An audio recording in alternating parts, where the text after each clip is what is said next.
پاک کی چھوٹی صورتوں میں سے ایک سورت والعصر آپ کے سامنے خطبے میں تلاوت کی ہے۔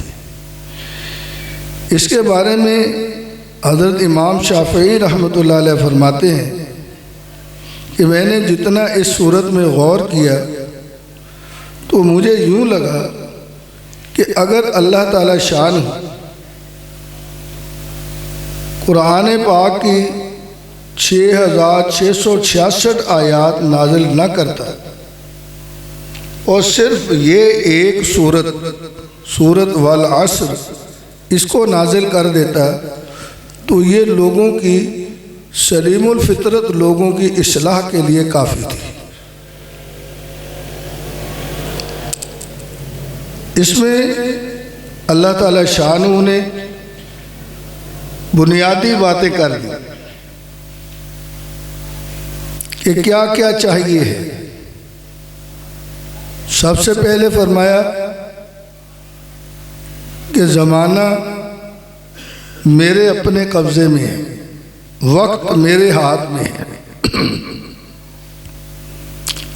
جب تک اللہ تعالی شانہ نے وقت کو پیدا نہیں کیا تھا تو کوئی حساب نہیں تھا۔ تو زمانے کا خالق کون؟ اللہ تعالی شانہ خود ہے۔ جب اس نے وقت کو پیدا کیا تب حساب و کتاب اور دنیا کا نظم و نسق وہ شروع ہوا۔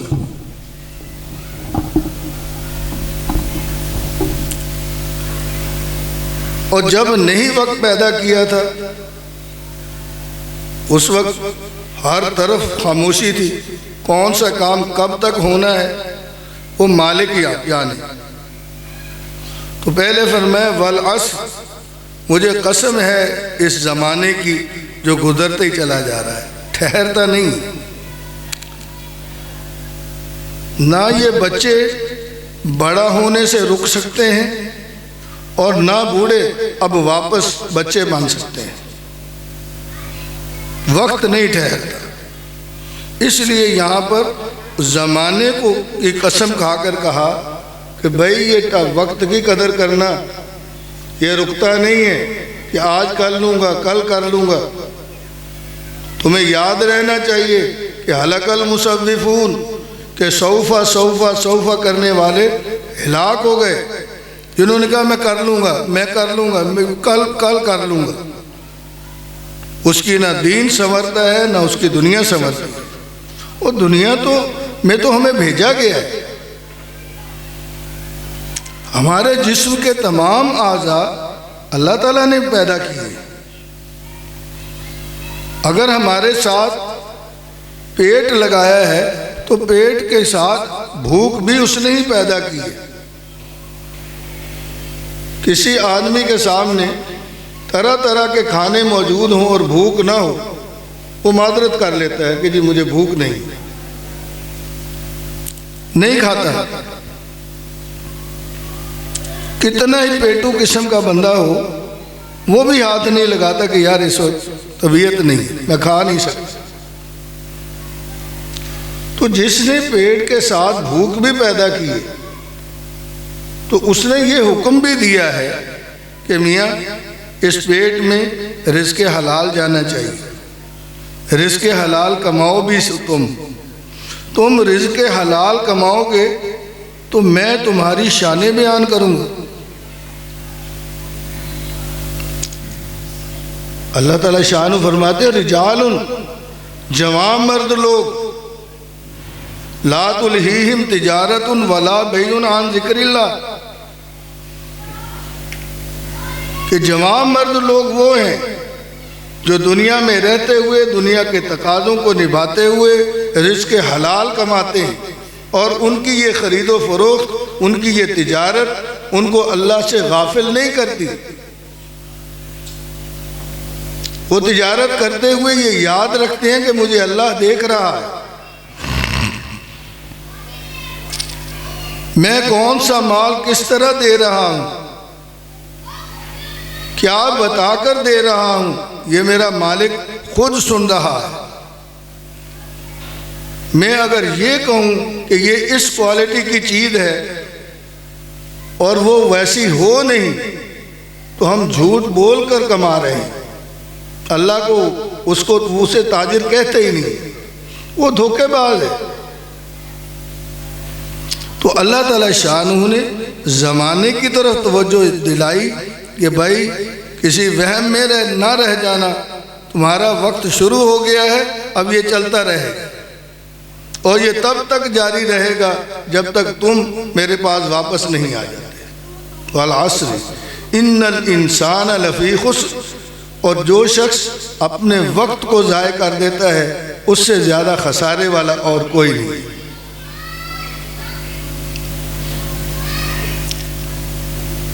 اس لیے کہ وقت ہی سب سے قیمتی خزانہ ہے۔ مال دولت وہ ضمنی چیزیں، بعد کی چیزیں۔ ایک چیز کیا فرمائی کہ انسان خسارے میں ہے، لہذا وقت کی قدر کر کے خسارے سے بچو۔ اب بچے گا کون؟ اس کے لیے اللہ تعالیٰ شانہ نے فرمایا الا الذین آمنوا، خسارے سے وہ بچے گا جو ایمان باللہ اختیار کرے گا، اللہ پر ایمان لائے گا۔ اب جو اللہ پر ایمان رکھتا ہے وہ خسارے سے بچ سکتا ہے۔ اسے محاسبے کا خیال ہوگا کہ بھئی مجھے پوچھنے والا کوئی ہے، جس کو میں اپنا رب مانتا ہوں مجھے اس کی ہی مان کر چلنی ہے۔ الا الذین آمنوا وعملوا الصالحات، یہاں پھر وہی بات ہوئی کہ پھر یہ وقت ضائع نہیں کرتا، یہ ہاتھ آئے ہوئے وقت کو اعمال صالحہ میں خرچ کرتا ہے۔ اعمال صالحہ کیا ہیں؟ یہ نبی علیہ السلام کی مبارک سنتیں ہیں، جو ان کی سنت کے مطابق ہے وہ عمل صالح ہے۔ اسی لیے اصلاح بھی اسی کو کہتے ہیں کہ وضع الشیء علی محلی، کسی چیز کو اس کی صحیح مقام پر، صحیح جگہ پر رکھنے کا نام اصلاح کرنا ہے۔ چنانچہ ہم بہت ساری چیزیں بڑی ترتیب سے کرتے ہیں۔ مثلا یہ نہیں ہوتا کہ بیت الخلاء میں کچن بنا لیں، اسے الگ رکھتے ہیں، بیت الخلاء کو الگ رکھتے ہیں، اس کی چیزیں الگ ہوتی ہیں کہ نہیں ہوتی؟ سوئے ہوئے ہیں۔ یار مجھے ٹائم کا بھی پابند کیا گیا ہے، تو اس لیے اب تھوڑا سا تو آپ ہلیں چلیں۔ جی صحیح بات ہے۔ ویسے تو نقش بندیوں کا طریقہ یہی ہے کہ چپ چاپ بیٹھے دیکھتے رہیں، سنتے رہیں، بولنا نہیں، لیکن جب سوال کر لیں تو اس کا جواب تھوڑا سا تو بنتا ہے۔ تو جیسے وہاں کی ایک ترتیب ہے، اسی کا نام کیا ہے؟ اصلاح۔ اصلاح یہی ہے کہ جہاں کی چیز ہے اسے وہیں رکھا ہے، اور اگر اس سے ہلائیں گے تو پھر وہ اصلاح نہیں ہے، وہ مانی ہے۔ تو الا الذین آمنوا وعملوا الصالحات، جی ہم نے یہ دونوں چیزیں حاصل کر لی ہیں الحمدللہ۔ تو فرمایا کہ اب چپ کر کے بیٹھ نہیں جانا، اب خاموش ہو کے بیٹھ نہیں رہنا۔ اگر تم پر بال بچوں کی ذمہ داری ہے تو اس کو نبھانا ہے، دوست عزیزوں تک وتواصوا بالحق، خیر خواہی کے جذبے کے ساتھ، خیر خواہی کے جذبے، ایک ہوتا ہے وٹ کے ساتھ، غصے کے ساتھ۔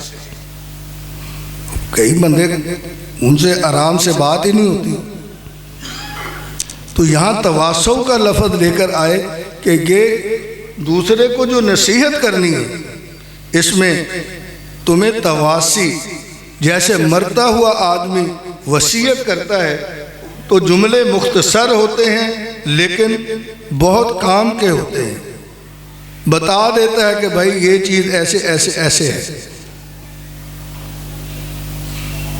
اس لیے یہاں تواصو بالحق کہ تم نے تواسی بالحق کرنی ہے، خیر خواہی کے ساتھ آگے سمجھانا ہے۔ وتواصوا بالصبر، اور یہ یاد رکھنا کہ جب تم خیر کی بات کرو گے کچھ نہ کچھ مسائل ضرور کھڑے ہوں گے، کوئی بحث کرنے والا بھی ہو سکتا ہے، تو ایسی صورت میں تم نے صبر و استقامت کا پہاڑ بننے کی کوشش کرنی ہے، اس تکلیف کو ہمت کے ساتھ برداشت کرنا ہے۔ تو حضرت امام شافعی رحمۃ اللہ علیہ فرماتے تھے کہ اگر اللہ تعالیٰ باقی قرآن کریم نازل نہ بھی کرتا، یہ ایک صورت نازل کرتا تو سلیم الفطرت لوگوں کے لیے یہی ایک چھوٹی سی صورت اصلاح کے لیے کافی تھی۔